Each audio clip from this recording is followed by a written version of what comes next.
नमस्कार, लोकमत भारत की खास बुलेटिन में आप सभी का बहुत बहुत स्वागत है। मैं आपके साथ मोनिका राठौड़ा। ये रुक करते हैं खबरों की ओर। प्रशासनिक और राजनीतिक गलियारों में हड़कंप मच गया है। मामला नगर परिषद द्वारा करीब 6 बीघा किस्म जंगल भूमि पर अवैध रूप से 60 फर्जी पट्टे जारी करने का है, जिसे उजागर करने के बाद जिला कलेक्टर से लेकर नगर परिषद आयुक्त एक्शन मोड में आ गए हैं। भाजपा नगर अध्यक्ष युगल उपाध्याय के नेतृत्व में पार्टी के कई वरिष्ठ पदाधिकारी और कार्यकर्ता कलेक्ट्रेट पहुंचे। भाजपा प्रतिनिधिमंडल ने फर्जी पट्टों को तत्काल निरस्त करने और दोषियों पर कड़ी कार्रवाई की मांग को लेकर स्वायत्त शासन मंत्री जाबर सिंह खर्रा के नाम जिला कलेक्टर को ज्ञापन सौंपा। ऐसा जानकारी में आया था कि 2013-14 में निवर्तमान सभापति राजेश जी टेलर और आयुक्त द्वारा नगर परिषद में कन्वर्शन करके जंगल किस्म की जो भूमि थी उस पे लगभग 70 के करीब उन्होंने पट्टे दिए थे। तो जब इसकी रजिस्ट्री और कुछ पट्टे की जानकारी हमको मिली तो उस आधार पे हमने श्रीमान एडीएम साहब और आयुक्त साहब को ज्ञापन दिया है कि इसकी जांच करके और इसके खिलाफ सख्त कार्रवाई। सावन मास के दूसरे दिन चिराना क्षेत्र में श्रद्धा और भक्ति का अद्भुत नजारा देखने को मिला। किरोड़ी कुंड से पवित्र जल लेकर सैकड़ों कावड़िए दातारामगढ़ के लिए रवाना हुए। पूजा अर्चना के बाद शुरू हुई इस यात्रा में करीब 300 से 400 शिव भक्तों ने भाग लिया। भगवा वस्त्रों में सजे कावड़िए बम बम बोले और हर हर महादेव के जयकारों के साथ मुख्य मार्गों से गुजरे। जगह जगह ग्रामीणों ने पुष्प वर्षा कर श्रद्धालु का स्वागत किया। डीजे पर गूंजते भजनों और भक्तों के उत्साह से पूरा क्षेत्र शिव भक्ति में डूबा नजर आया।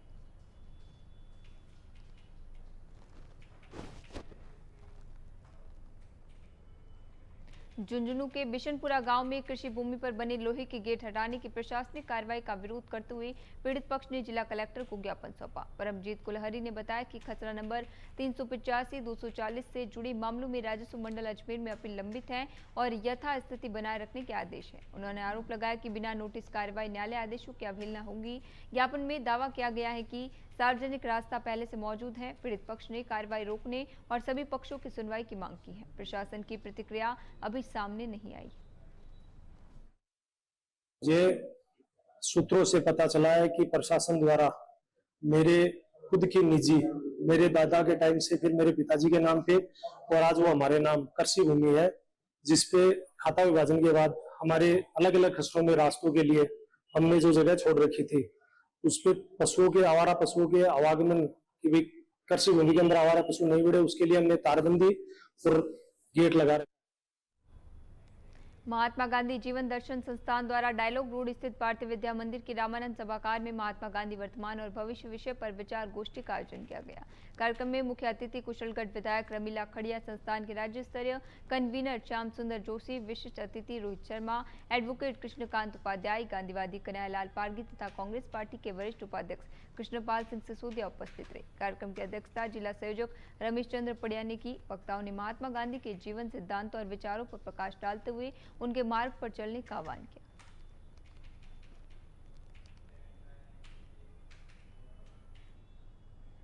मिनी हरिद्वार के नाम से प्रसिद्ध लोहारगल धाम जाने वाले शिव भक्तों और कावड़ियों के लिए राहत की खबर है। बारिश से गोल्याना लोहारगल मुख्य मार्ग क्षतिग्रस्त हो गया था, जिससे श्रद्धालुओं को परेशानी का सामना करना पड़ा। सावन माह में हजारों कावड़िए पहुंच रहे हैं, ऐसे में हादसों की आशंका बढ़ गई है। लोहारगल प्रशासक जगमोहन सिंह शेखावत ने मामले की गंभीरता से लेते हुए सड़क के गड्ढों की मरम्मत और पेच वर्क का कार्य शुरू कराया। बिक्री कंक्रीट हटाई जा रही है। प्रशासन की इस त्वरित कार्रवाई से श्रद्धालु और स्थानीय लोगों ने राहत महसूस की है।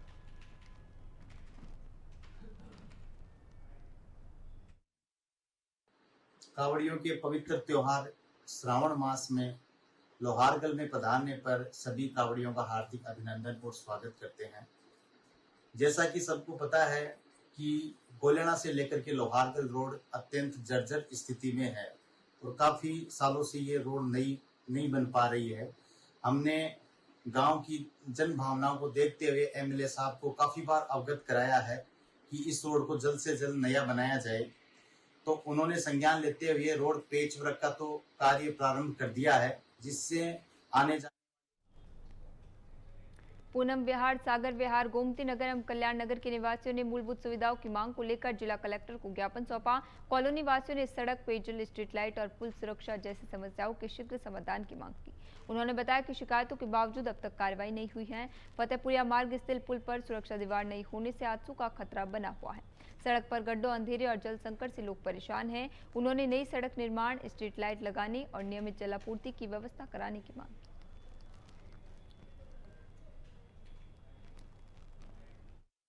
लाइट, पानी, रोड, सब कुछ भी नहीं है सिटी में। ले तो लिया है हमने, पर सुविधा कुछ भी नहीं है सिटी की।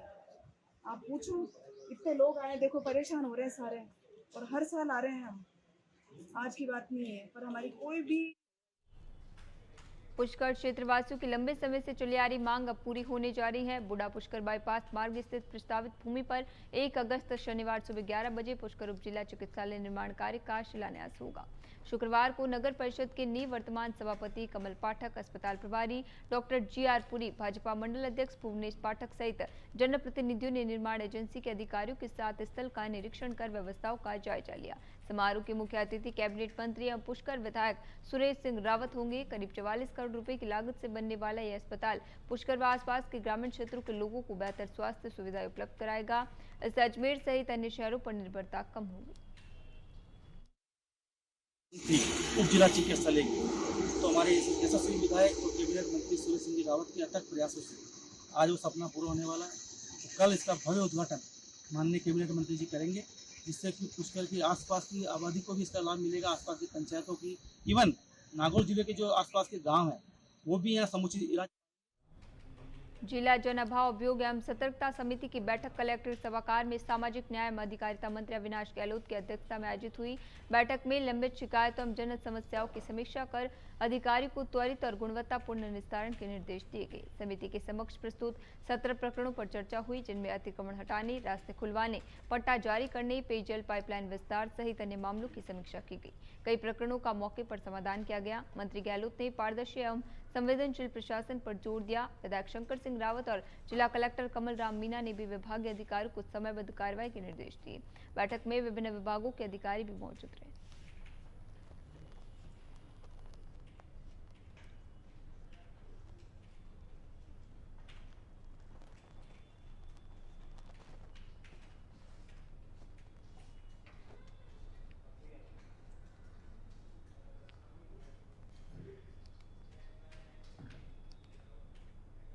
अंत में शुक्रवार को स्कूलों की छुट्टी के बाद पुलिस ने बाल वाहिनियों, स्कूल बसों और वैन की सघन जांच की। ASI रामावतार मेहता के नेतृत्व में हुई कार्रवाई में वाहनों के फिटनेस प्रमाण पत्र, परमिट, बीमा, प्रदूषण प्रमाण पत्र, अग्निशमन यंत्र, first aid box, GPS, CCTV, speed governor सहित चालक व परिचालक के दस्तावेजों की जांच की गई। पुलिस ने वाहन चालकों को सुरक्षा नियमों का पालन करने के निर्देश दिए। अधिकारियों ने बताया कि अभियान लगातार जारी रहेगा और नियमों का उल्लंघन करने वालों पर नियमानुसार कार्रवाई की जाएगी। जांच के दौरान कुछ चालक रास्ता बदलते भी नजर आए। बदेसर उपखंड क्षेत्र के राजकीय उच्च माध्यमिक विद्यालय नरवदिया में शिक्षकों की कमी से नाराज विद्यार्थियों ने शुक्रवार सुबह विद्यालय गेट पर ताला लगाकर प्रदर्शन किया है। विद्यालय में गणित, संस्कृत और विज्ञान विषय के सेकंड ग्रेड अध्यापक नहीं होने से विद्यार्थियों की पढ़ाई प्रभावित हो रही है। संस्था प्रधान का पद भी रिक्त है। विद्यार्थियों ने हाथों में तख्तियां लेकर हमारी मांगे पूरी करो और सेकंड ग्रेड टीचर वापस लाओ के नारे लगाए। सूचना मिलने पर अतिरिक्त ब्लॉक शिक्षा अधिकारी सत्यनारायण गर्ग मौके पर पहुंचे और ग्रामीणों व विद्यार्थियों की शीघ्र नियुक्ति का आश्वासन देकर ताला खुलवाया।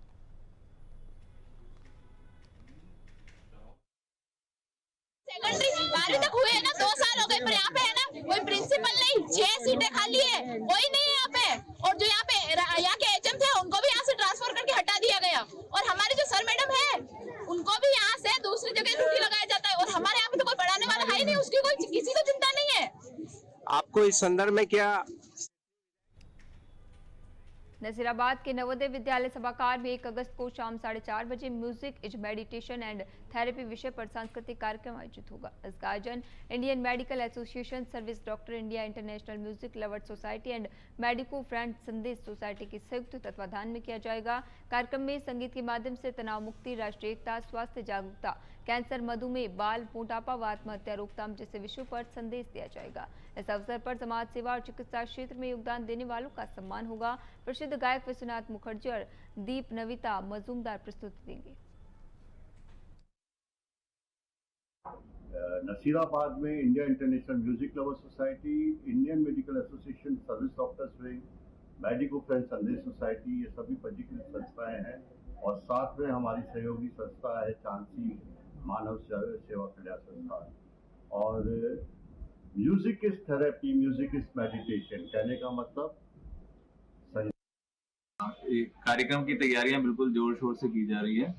और ये जवाहर नवोदय विद्यालय है हाउसिंग बोर्ड के अंदर, वहां पर 1 अगस्त को 4:30 बजे से इस प्रोग्राम की शुरुआत है। इसमें जो भी गीत संगीत प्रेमी हैं उनको मेरा निमंत्रण है कि अपने परिवार के साथ में। आकाश इंस्टीट्यूट के छात्र उपलक्ष्य गोटाल ने कड़ी मेहनत, अनुशासन, सही मार्गदर्शन और निरंतर अभ्यास के बल पर नीट में एयर 3 हासिल की है। उनकी सफलता ये दर्शाती है कि स्पष्ट लक्ष्य और लगातार प्रयास से बड़ी उपलब्धियां प्राप्त की जा सकती हैं। ये सफलता सभी विद्यार्थियों के लिए प्रेरणा है, लेकिन छात्रों को समझना चाहिए कि एक परीक्षा का परिणाम जीवन का अंतिम सच नहीं होता। यदि सफलता न मिले तो निराश नहीं होना चाहिए। असफलता केवल एक अवसर है जिससे सीखकर आगे बढ़ा जा सकता है। जीवन में अनेक संभावनाएं मौजूद हैं। अपने सपनों के लिए मेहनत करते रहे और आत्मविश्वास बनाए रखें। माता पिता के लिए बच्चे की खुशी, स्वास्थ्य और सुरक्षा किसी भी रैंक के अंक से अधिक महत्वपूर्ण है, इसलिए सकारात्मक सोच के साथ आगे बढ़े। तो अभी हमारे साथ मौजूद है आकाश इंस्टीट्यूट के उपलक्ष्य गोयल, जिन्होंने AR 3rd रैंक हासिल की है और हिम्मत नहीं हारी, फर्स्ट अटेम्प्ट में उन्होंने ये अपना जो ड्रीम है उसको अचीव किया है। तो क्या कहना चाहते हैं जो बच्चे हार जाते हैं, जो डिमोटिवेट हो जाते हैं, उनके लिए किस प्रकार से उनकी एग्जाम की स्ट्रेटजी रही और किस प्रकार से लक्ष्य को मिलता है? क्या कहना चाहोगे उपलक्ष्य, किस प्रकार से आपने स्ट्रेटजी बनाई स्टडीज को लेके, क्या आपका रूटीन रहता था और कितना रोल रहा आकाश का, गुरुजन का और भगवान का? पूरा वो